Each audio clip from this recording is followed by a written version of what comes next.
Habari za wakati wanapai. Natumai nyote mu buheri wa afya. Kwa siku ya leo tutaenda kujifunza juu ya mambo mawili. Mambo ya kimsingi juu ya ulimwengu wa sarafu yetu pendwa ya pai.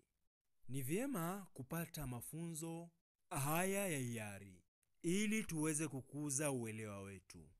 Kadri ya mradi wa pai unavyozidi kukua na kadri pia unavyozidi kufika tamati, eneo ambalo litahubisha furaha zetu. Haya, tuanze sasa.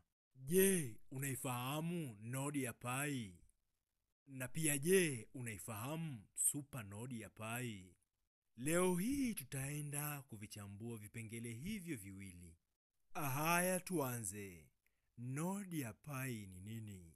Nodi ya pai ni programu ya kompyuta ya cryptocurrency ya mtandao wa pai ambayo hutumika kwenye kompyuta ya mtumiaji ili kusudi kudhibitisha miamala na kudumisha blockchain ya mtandao, tofauti na uchimbaji wa pai kwa njia ya simu ambayo huchangia usalama wa mtandao kupitia makubaliano ya kijamii.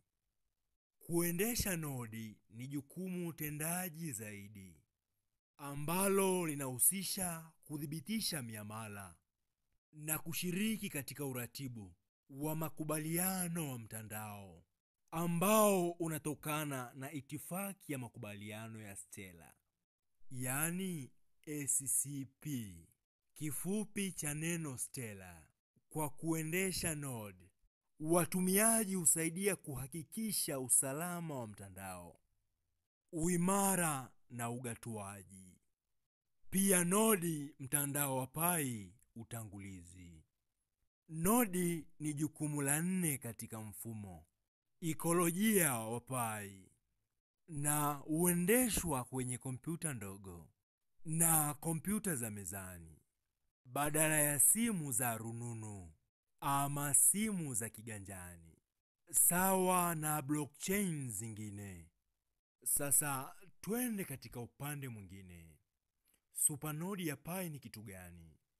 Supernodi ya pai ni kompyuta yenye nguvu inayotumika kila wakati, inayoendesha programu ya mtandao wa pai ambayo hupangisha nakala kamili ya blockchain, huidhinisha miamala na hushiriki katika algorithm ya makubaliano ya kuongeza vizuizi vipya.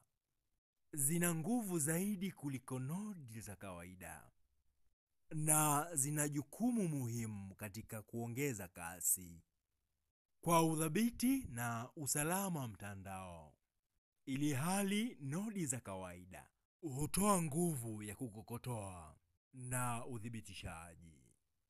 Naam, mpaka hapo tutakuwa tumeweza kwenda sambamba katika vipengele hivyo viwili.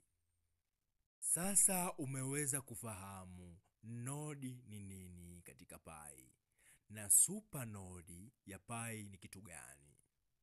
Kwa majina naitwa Mwanapai mdogo zaidi ya yule mdogo. Ili uweze kupata mwendelezo wa makala zetu, tafadhali usiache kubonyeza alama ya kitufe chekundu kilichoandikwa neno subscribe, na kisha itatokea alama ya kengele, nayo utaibonyeza pia. Dhumuni letu sisi ni kukupa wewe kile ambacho unakistahili katika ulimwengu wa sarafu za kidigitali, hususan kwenye ulimwengu wa sarafu ya pai. Ikiwa una maoni ama ushauri, usiache kutuandikia hapa. Asante na Mwenyezi Mungu akubariki.